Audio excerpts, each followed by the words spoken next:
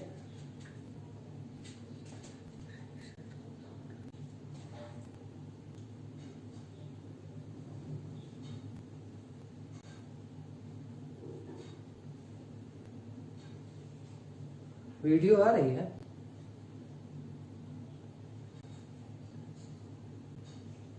आ रही है।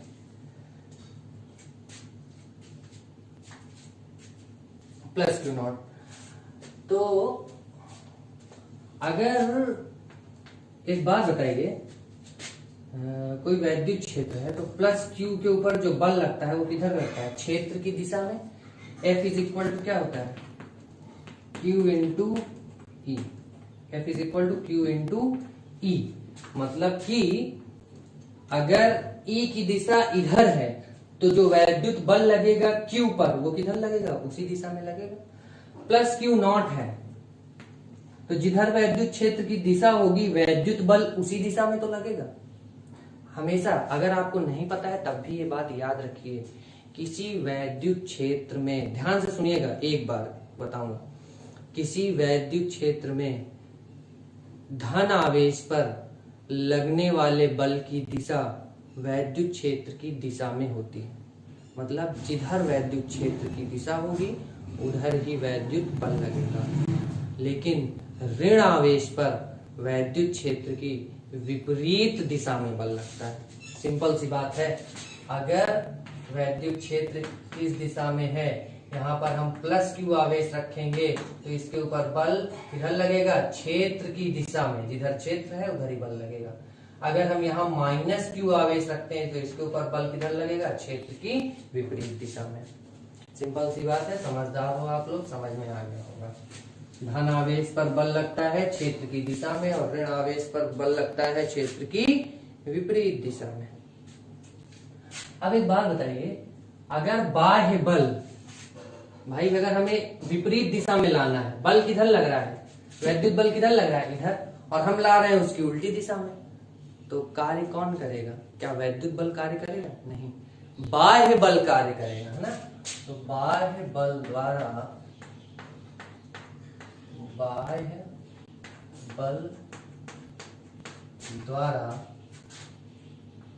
आवेश को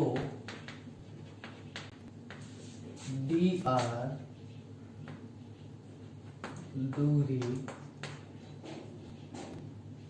दूरी की बात कर रहे हैं, डी आर दूरी विस्थापित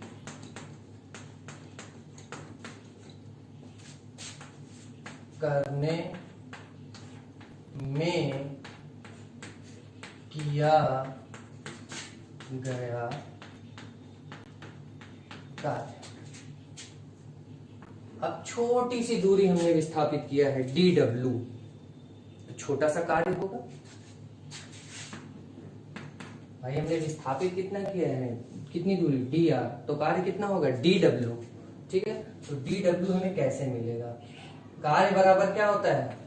बल गुणे विस्थापन, ये होता है बल। ऐसे लिखते हैं ना, F डॉट डी आर।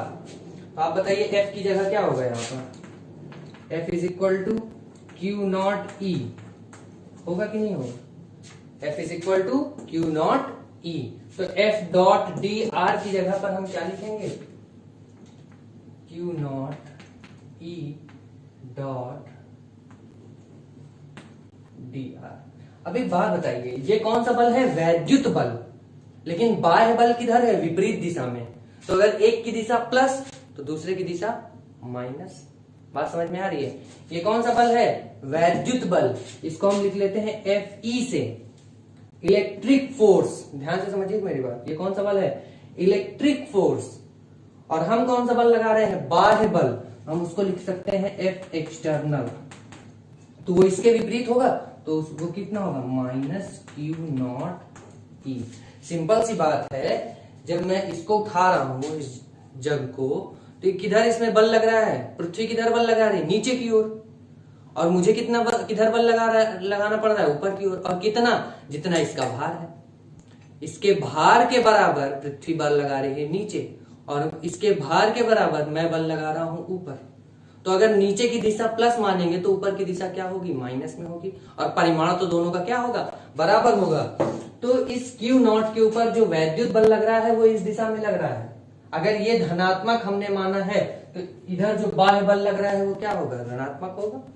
तो वैद्युत बल लगेगा क्यू नॉट ई, और जो बाह्य बल लगेगा वो क्या होगा, माइनस क्यू नॉट ई।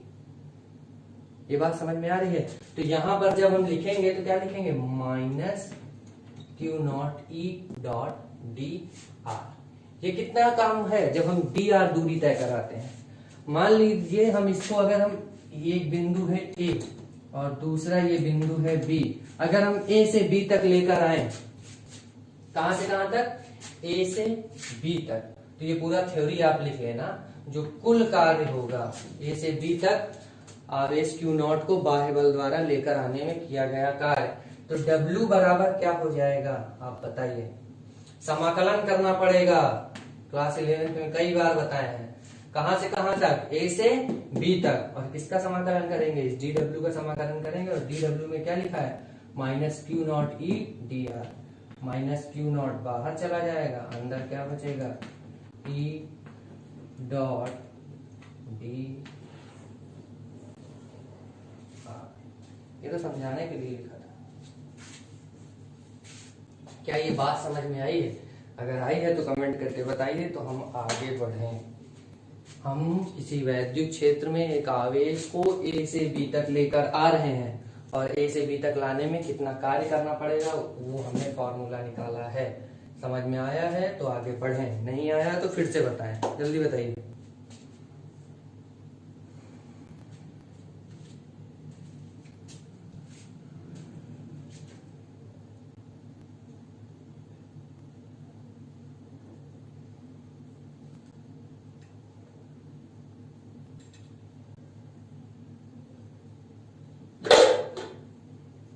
यस सर आया है, ठीक है। और लोग बताएंगे।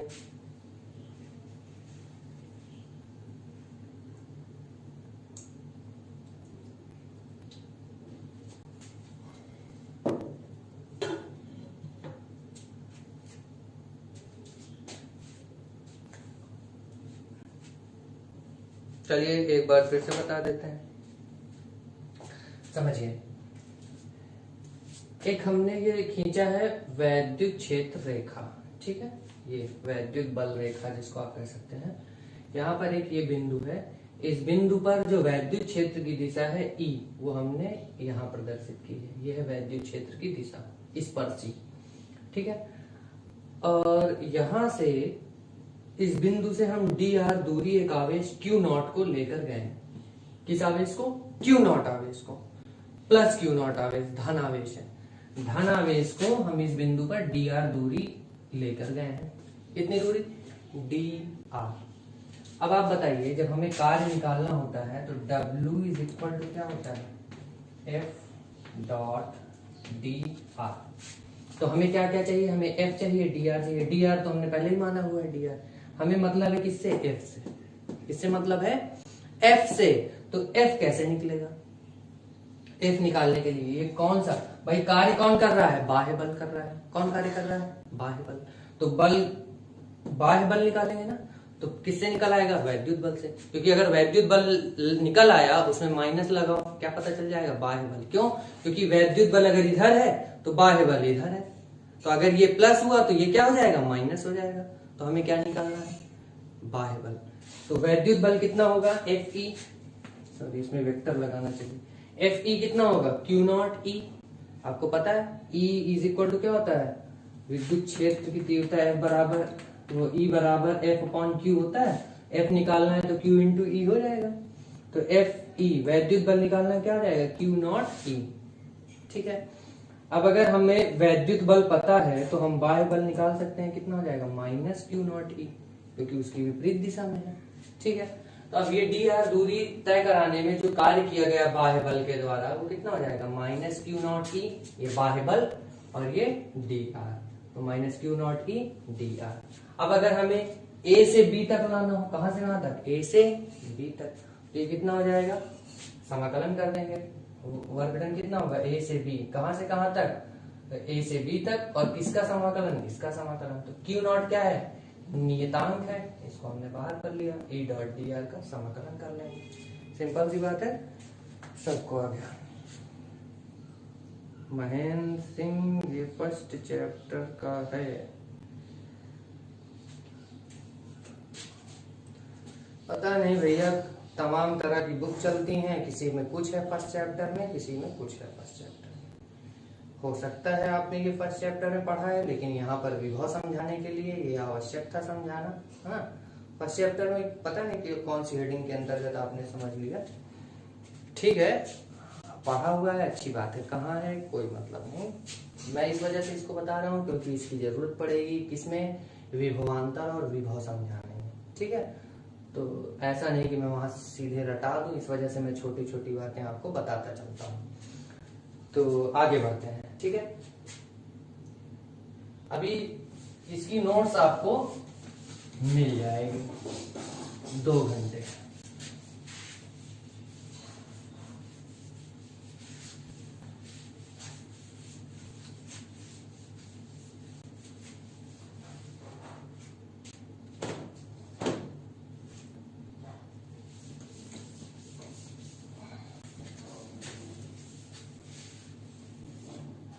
अगली जो हेडिंग है वो है विद्युत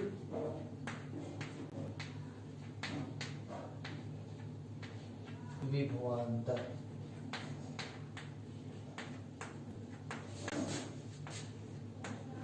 विद्युत विभवांतर, ये इसको हम कहते हैं इलेक्ट्रिक पोटेंशियल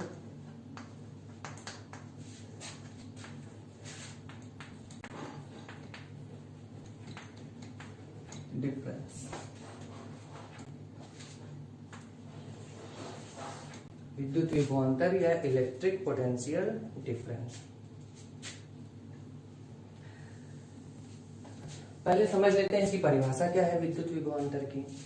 विद्युत विभवांतर कहता है कि किसी एकांक धन आवेश को, किसको, एकांक धन आवेश को एक बिंदु से दूसरे बिंदु तक ले जाने में किया गया कार्य उन बिंदुओं के बीच विद्युत विभवांतर कहलाता है। जैसे अभी हमने जो डायग्राम बनाया था, ठीक है, ये है ए और ये है बी। यहाँ पर वैद्युत क्षेत्र किधर था, इस दिशा में ई, इस दिशा में हम कितनी दूरी तय किए थे, डी आर, और यहाँ पर कौन सा आवेश था, प्लस क्यू नॉट। तो विभवांतर की परिभाषा ये कहती है कि इन्हीं दो बिंदुओं के बीच, है ना, एकांक धन आवेश को, एकांक धन आवेश यहाँ पर प्लस क्यू नॉट है, एकांक धन आवेश को एक बिंदु से दूसरे बिंदु तक ले जाने में किया गया कार्य उन बिंदुओं के बीच विद्युत विभवांतर कहलाता है। अब अगर हमें विभवांतर निकालना है, VB माइनस VA, क्या VB माइनस VA, तो हमें कैसे पता चलेगा, हमें पता चलेगा जब हम निकालने एकांक धनावेश को कितना कार्य करना पड़ेगा। आप एक बात बताइए, कुल कार्य अगर WAB, कुल कार्य कितना हो WAB, और उसमें अगर हम प्लस क्यू नॉट से भाग कर दें तो ये क्या हो जाएगा, एकांक धनावेश के कारण कार्य पता चल जाएगा कि नहीं पता चल जाएगा। ठीक है, अगर उसके बारे में, वैद्युत क्षेत्र के बारे में आपने वीडियो, मान लीजिए आपको समझ में नहीं आया है, तो जो मेरा YouTube चैनल है वहां पे ज्यादा वीडियोस अभी नहीं डाला हूँ, 5-6 वीडियोस पड़ी हुई हैं, आप जाके वहां पे देख सकते हो वैद्युत क्षेत्र क्या है। ठीक है, वैद्युत क्षेत्र क्या है, इस विषय में बहुत बढ़िया लेक्चर, ज्यादा नहीं 8-10 मिनट का लेक्चर है, देखोगे समझ में आ जाएगा। नाम है फिजिक्स पाठशाला, ठीक है, फिजिक्स पाठशाला। वहां आजकल अभी वीडियो डाल नहीं पा रहा हूं, लेकिन पहले चैप्टर की 5-6 वीडियो पड़ी हुई है। फिजिक्स पाठशाला विनीत पांडे, वहां जाके आप वहां के जो लेक्चर है वो छोटे छोटे शॉर्ट में और ठीक ठाक मैंने समझाया, तो आप जाके वहां पे देख सकते हैं, ठीक है। फिजिक्स पाठशाला विनीत पांडे। तो वहां ये इस वजह से मुझे याद आ गया ना, क्योंकि वहां पे मैंने एकांक कैसे क्या है तो उसके बारे में अच्छे से समझाने की कोशिश की है। तो एक बात बताइए, अगर यहाँ से यहाँ तक कुल कार्य, मान लीजिए ये 5 कूलम आवेश हो, कितना आवेश हो 5 कूलम, और हम यहाँ से यहाँ तक ले जाने में कितना कार्य करें, 30 जूल कार्य करें। कितना कार्य, 30 जूल। और हमें ये निकालना है एकांक आवेश, यानी अगर 1 कूलम को ले जाते तो कितना कार्य करते, तो हम क्या करेंगे, जो कुल कार्य है 30 जूल, उससे भाग कर देंगे 5 कूलम को, तो कितना मिल जाएगा, 6 जूल प्रति कूलम। हो जाएगा कि नहीं हो जाएगा। तो क्या करना है, कार्य से आवेश को भाग कर देना है। तो आप बताइए VB माइनस VA विभवांतर अगर हमें बताना है तो हम क्या लिखेंगे, WAB अपॉन Q0। तो एकांक धनावेश में को ले जाने में किया गया कार्य यहाँ पे पता चल जाएगा। अभी हमने WAB का मान कितना निकाला था, हमने निकाला था माइनस Q0 A से B तक E डॉट DR।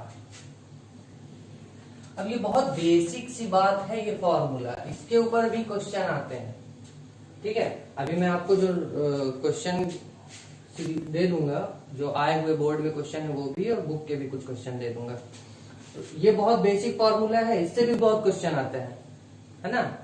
W दे देगा, Q दे देगा, कहेगा विभवांतर बताओ, विभवांतर दे देगा, Q दे देगा, कहेगा W बताओ। तो ये फॉर्मूला भी याद रखेंगे आप लोग, ठीक है। यही बेसिक, इस पे बहुत सारे न्यूमेरिकल आते हैं, मैं थोड़ा सा आगे समझा देता हूँ यहाँ। और यहाँ पर कितना है, प्लस Q0 से Q0 कैंसिल हो गया, तो क्या मिलेगा, VB माइनस VA कितना हो जाएगा, minus A to B E dot DR। यहाँ तक अगर समझ में आ गया हो तो कमेंट करके बता दीजिए, तो हम आगे बढ़े। विद्युत विभवांतर क्या होता है, ठीक है, बताइए जल्दी से।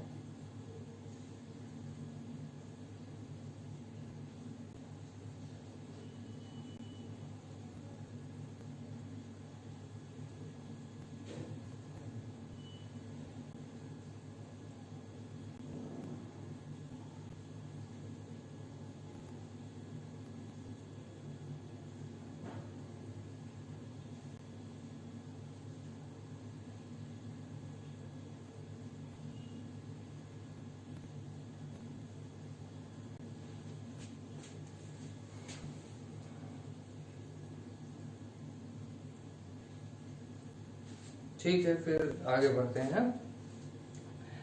अब विभवांतर के बाद बात आती है विभव की। किसकी बात आती है, विभव की। मिटा दे रहे हैं इसको, ठीक है।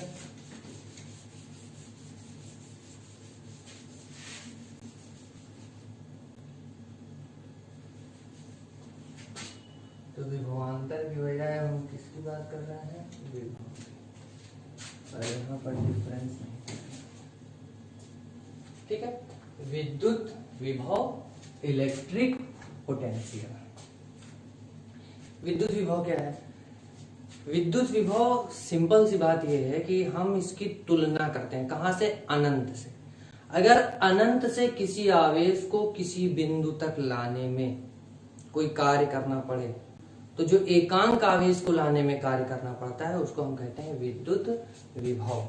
मान लीजिए ये कोई बिंदु है, ठीक है, इसी को मान लेते हैं, इसे मान लेते हैं ए अनंत पर हो।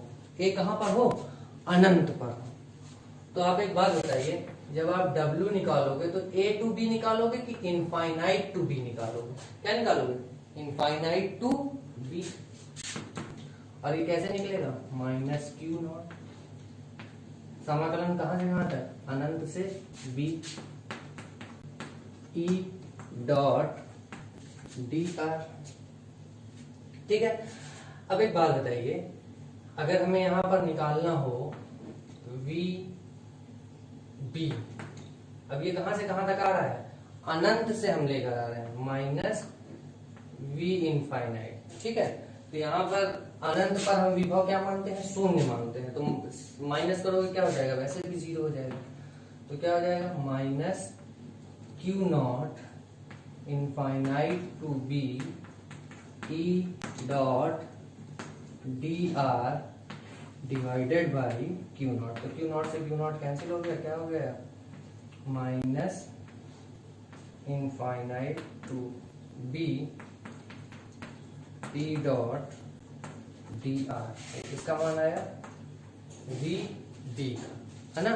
तो जब किसी बिंदु पर केवल विभव परिभाषित करते हैं तो हम क्या परिभाषा देते हैं, हम कहते हैं एकांक धनावेश को अनंत से किसी बिंदु तक लाने में किया गया कार्य उस बिंदु पर विद्युत विभव कहलाता है।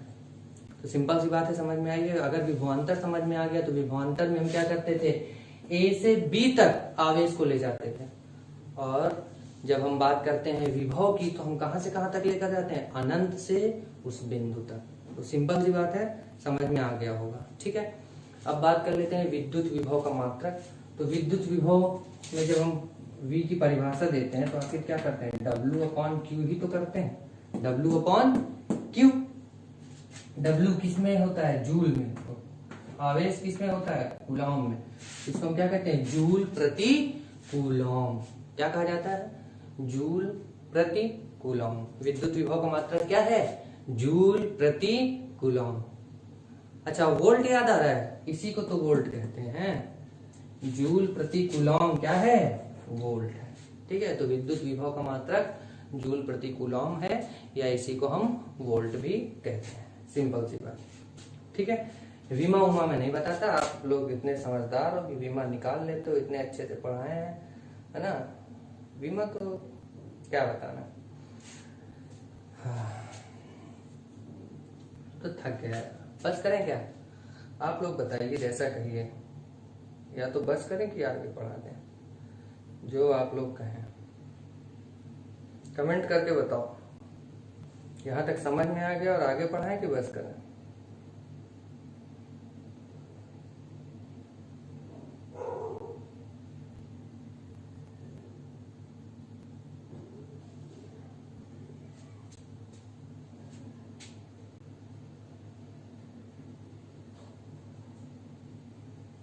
पायल साहू नो सर का क्या मतलब, समझ में नहीं आया बेटा।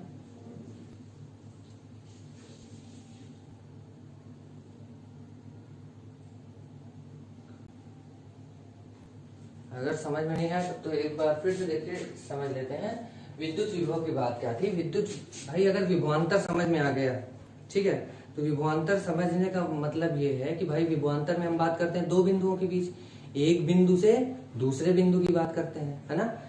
अगर एक बिंदु से दूसरे बिंदु तक हम एकांक आवेश को ले जाएं तो उसको हम कहते हैं इनका विभवांतर।